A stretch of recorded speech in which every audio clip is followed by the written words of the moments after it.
There's a distinction most people never bother thinking about, and it'll cost them everything. A dangerous place and an ungovernable place are two completely separate things. Dangerous means somebody might hurt you. That's Tuesday in a lot of cities. Ungovernable means the entire apparatus that keeps human beings from tearing each other apart has simply stopped existing. No authority, no enforcement, no consequences for anything, and critically, no realistic path back to any of it on a timeline that matters for your survival. When I tell you that certain parts of this country tip into ungovernable territory within a month of a genuine systemic collapse, leave your political opinions at the door. This isn't about ideology. This is about hydrology, thermodynamics, caloric math, and the invisible scaffolding that prevents desperate people from killing each other over the last clean gallon of water. There are 10 regions in this country sitting on the edge of a cliff right now. The arithmetic behind their collapse isn't speculative. It's baked into their infrastructure, their geography, their population density, and their total dependence on systems that have zero margin for failure. Most of the people living in these places have absolutely no idea how fragile their daily existence actually is. They assume safety is a permanent condition. It never has been. The Southwest Corridor starts with the sprawl that runs from Las Vegas through Phoenix and bleeds into the edges of Southern California. This entire stretch of civilization is a monument to human stubbornness. 20 million people living in a landscape that was never meant to support a fraction of that number. Every person drawing breath in Phoenix or Vegas owes their life to the Colorado River and a power grid that physically pushes water uphill across hundreds of miles of desert. Remove that grid from the equation, and two forces collide at the exact same instant: thermodynamics and human biology. There's zero buffer between them. Phoenix in the middle of summer routinely hits 115 degrees. Sit in that kind of heat without air conditioning, and your body begins shutting down within 4 hours. Heat exhaustion rolls in first. Heat stroke follows right behind it. Your internal temperature pushes past 104, and at that point your brain is literally cooking inside your skull. Here's what catches people off guard. By day 3, the deaths aren't from dehydration. People are dying of hyperthermia. In their own homes. On their own furniture. Fast forward to day 8. Imagine a retired nurse in Scottsdale, staring at her backyard swimming pool. She's doing calculations no human should ever have to run. 3,000 gallons of chemically treated water sitting right there. She knows every family on her block. Watched their kids grow up, shared holidays with them. And now she's mentally sorting which neighbors she can afford to help, and which ones she'll need to turn away by force. Because the second anyone figures out she's sitting on water, they're coming. All of them. And whoever she refuses today shows up again tomorrow with a very different attitude. The Sonoran Desert can naturally sustain maybe 50,000 people with careful water management. It currently holds around 5 million. When that gap corrects itself, it doesn't do it politely. It does it fast and ugly. The suburbs compound the problem rather than softening it. Identical tract homes with no wells, no rainwater collection, no mature shade trees. Everyone plugged in to the exact same dead municipal pipe. When one tap runs dry, every tap in the zip code runs dry simultaneously. And then there's the pharmaceutical angle nobody discusses. Half the metro population depends on medications that require refrigeration or regular refills.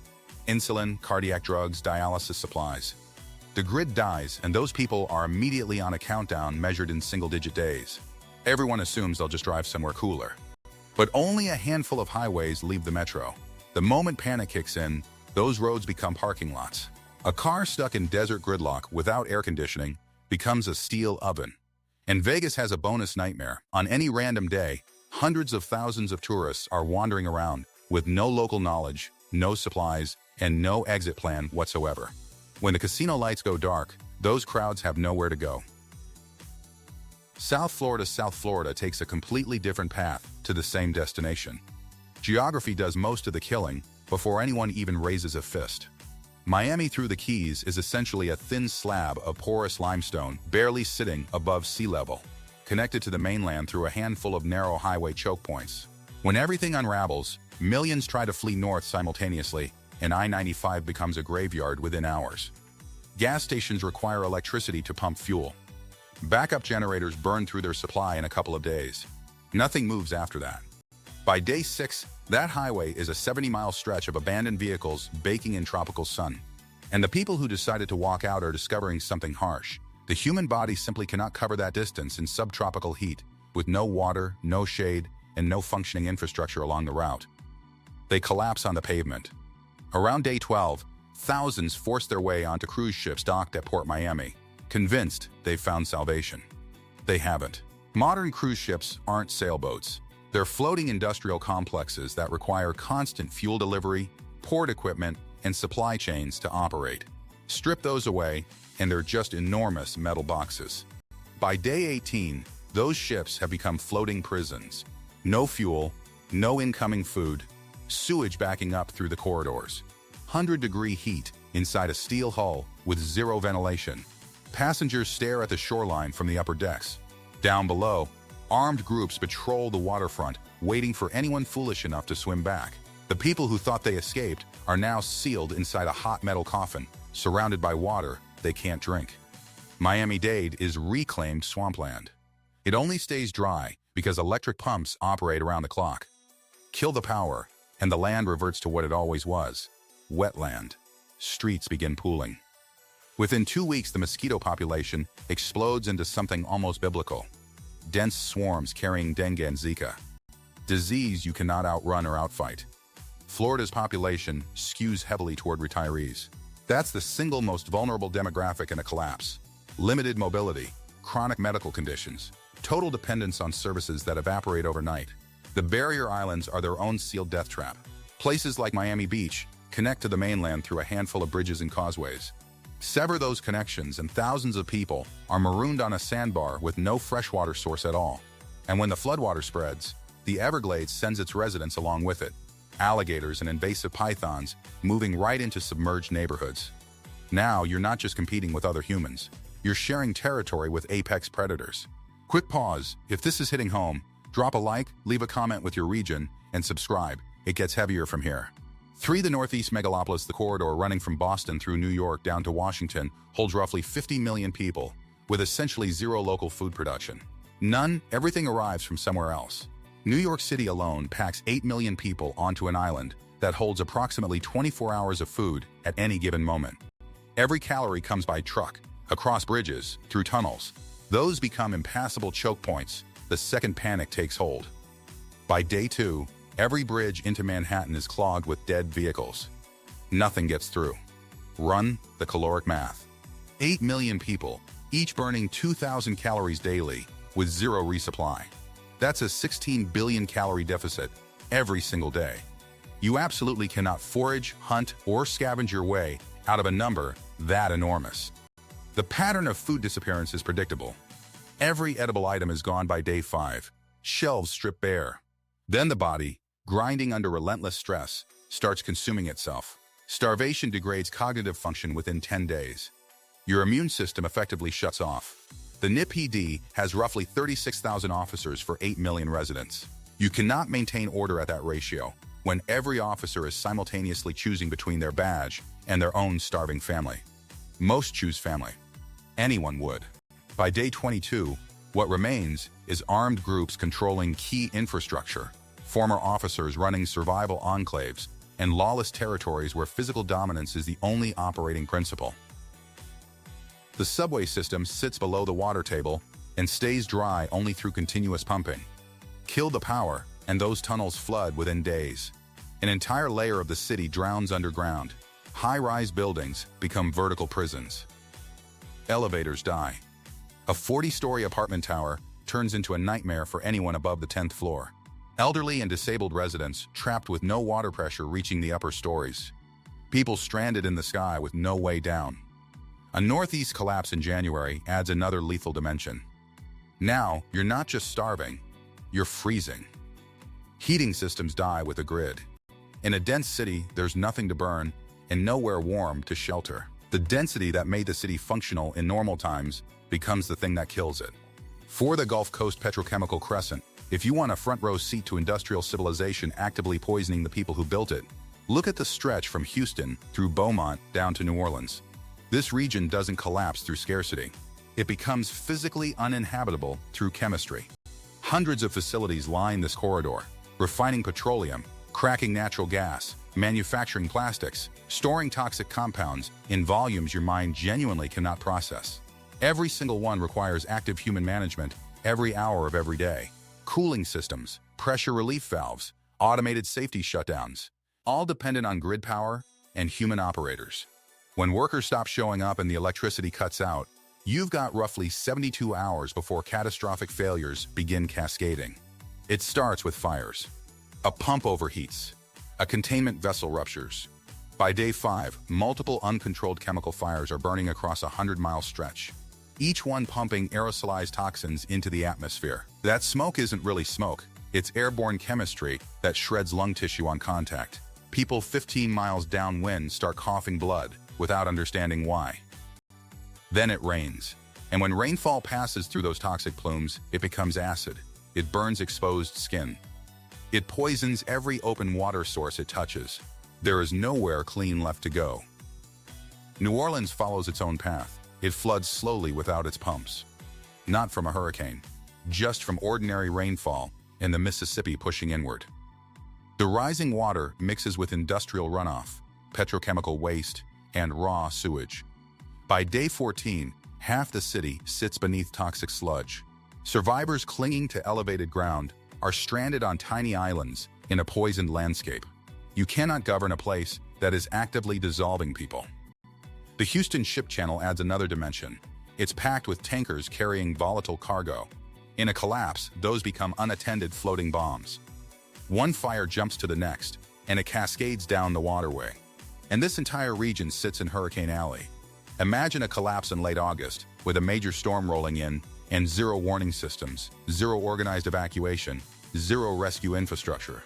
The compounding disasters stack on top of each other without mercy. 5. The Pacific Northwest. The Pacific Northwest looks bulletproof on paper. Progressive governance, educated population, strong community culture. That surface appearance is precisely what makes it so dangerous. It masks a fracture line that's been building pressure for decades. The Cascade Range splits this region into two completely different worlds. The wet, densely populated I-5 corridor on the western side.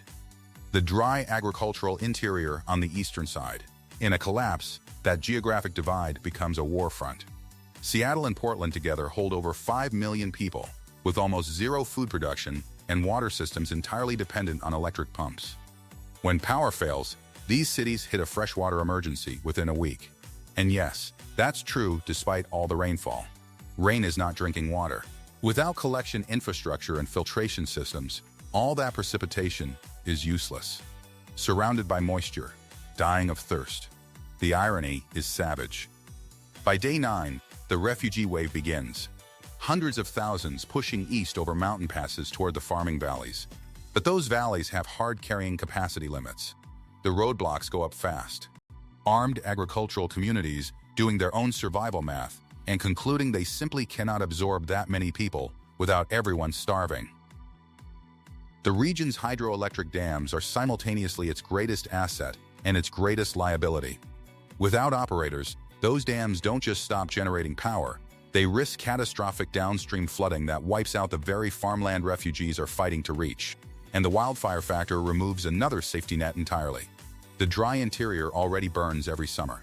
Remove every firefighter and every water tanker, and a single spark can destroy the exact agricultural land everyone is killing each other over. Like, comment, subscribe, because we're only halfway through and the worst is still coming. 6. California's Central Valley. This one breaks people's brains. You starve to death while standing in an ocean of food you cannot eat. Read that twice and let it sink in. The Central Valley produces roughly a quarter of the country's food, but it's industrial monoculture engineered for export and factory processing.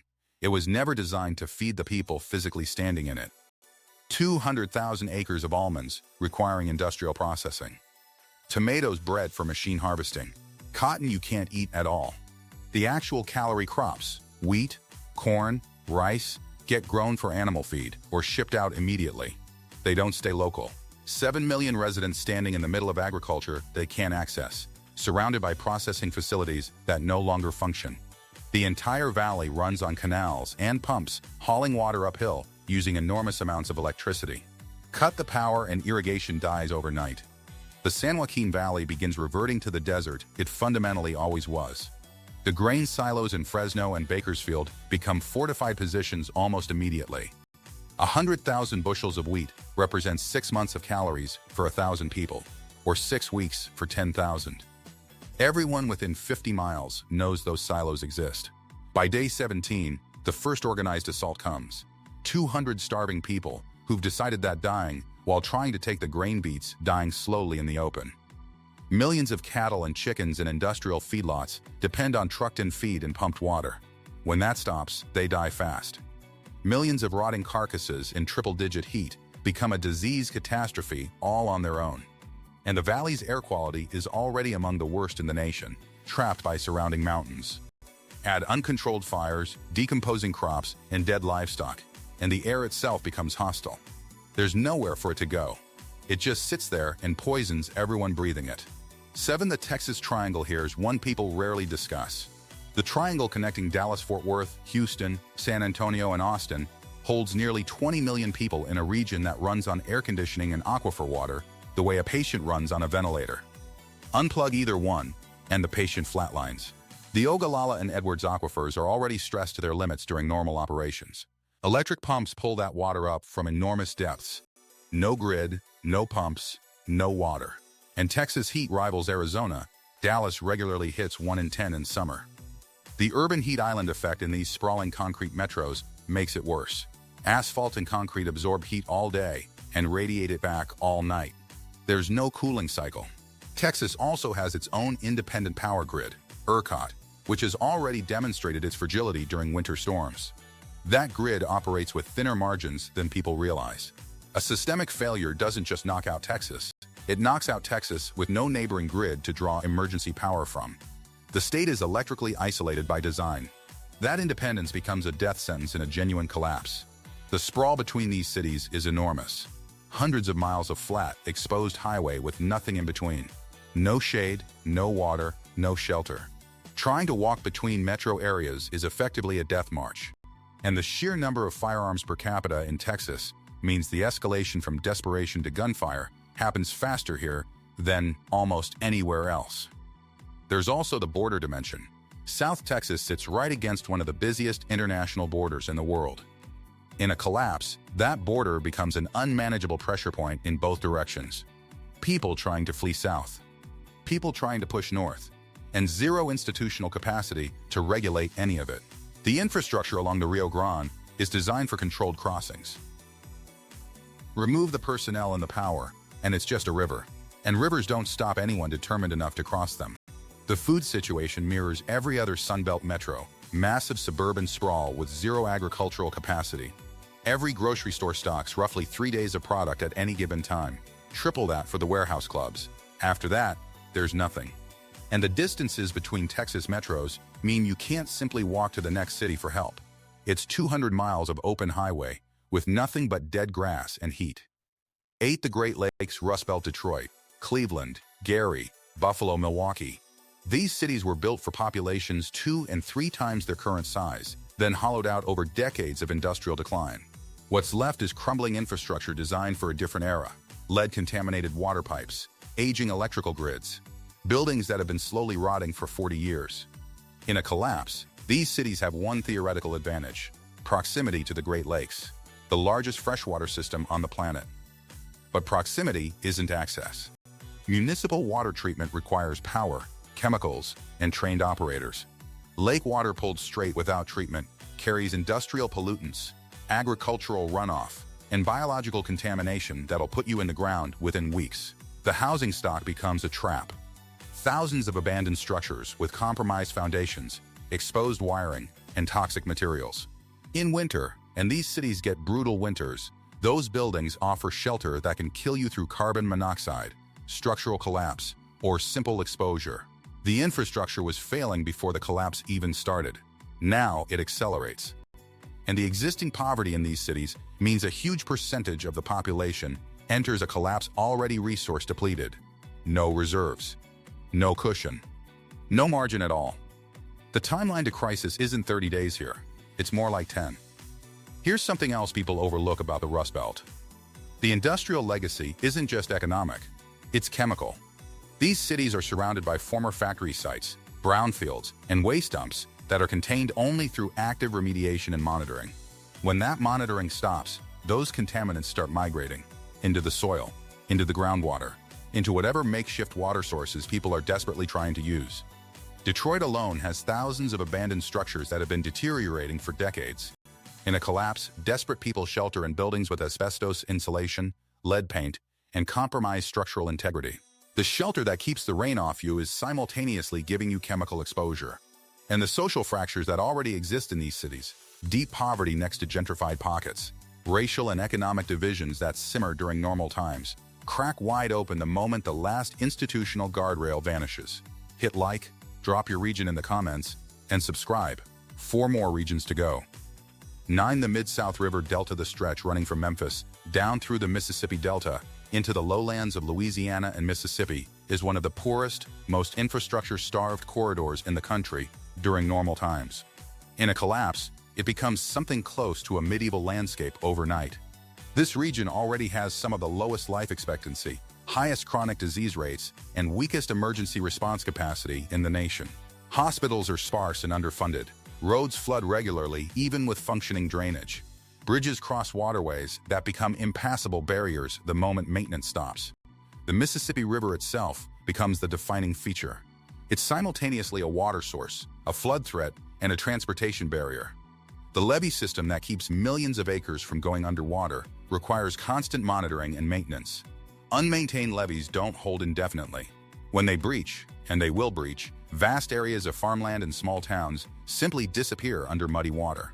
The summer heat and humidity in this region rival South Florida. Mosquito-borne illness becomes an immediate public health catastrophe once sanitation systems fail. And the rural nature of the area means people are spread out over huge distances with terrible roads connecting them. Mutual aid requires travel that becomes dangerous or impossible. Communities become isolated by geography within days. The one advantage: some of this region still has functioning small-scale agriculture and people who remember how to work land without industrial inputs. That knowledge becomes currency. But it also makes those communities targets for desperate refugees pouring out of Memphis and other failing urban centers. Memphis itself is particularly vulnerable. It sits on one of the most significant earthquake zones in the continental United States, the New Madrid seismic zone. A systemic collapse happening alongside even a moderate seismic event would be catastrophic beyond description. But even without an earthquake, Memphis faces the same urban collapse dynamics as every other city on this list, compounded by existing infrastructure deficits and a medical system that's already stretched past capacity during normal operations. The city's position on the river makes it a natural choke point for anyone trying to move north or south through the interior. That makes it strategically valuable and therefore fought over, which is the last thing a collapsing city needs. 10. The Intermountain West Corridor. Salt Lake City, Denver, Boise, Albuquerque. These fast-growing cities in the Intermountain West share a common vulnerability that gets overlooked because the scenery is beautiful and the quality of life metrics look great on paper. They're all perched at altitude, dependent on snowmelt and reservoir systems that require active management, and separated from each other and from major population centers by vast stretches of empty, unforgiving terrain. Denver's water comes from the western slope of the Rockies through a complex system of tunnels and reservoirs. Salt Lake City depends on snowpack levels that have been declining for years. Boise pulls from the Boise River system. All of it requires pumps, treatment, and distribution infrastructure that dies with the grid. The altitude creates unique physiological stress. Dehydration accelerates at elevation. Physical exertion takes a harder toll. And the temperature swings are savage, blistering during summer days, plunging below freezing at night even in shoulder seasons. Without climate control, the human body gets hammered from both directions within a single 24-hour cycle. These cities are also geographically isolated in ways that become lethal in a collapse. Denver is hundreds of miles from the nearest comparable metro in any direction. The roads outcross mountain passes or endless plains with nothing in between. You can't walk to safety, and you can't drive once the fuel runs out. The growth rate of these cities has been explosive, meaning infrastructure is already strained under normal conditions. Water rights in the western United States are a tangle of century-old legal claims that become meaningless once the courts stop functioning. Whoever physically controls a water source owns it. That's a recipe for violent conflict between communities that were already arguing over allocation during peacetime. There's also a wildfire dimension here, that mirrors the Pacific Northwest. Colorado's Front Range and the foothills around Boise and Salt Lake are surrounded by fire-prone terrain. We've already seen what happens when wildfire reaches suburban development during normal times. Entire neighborhoods erased in hours. Now, remove every firefighting resource. A single lightning strike can send a wall of flame through the exact communities people were counting on for shelter.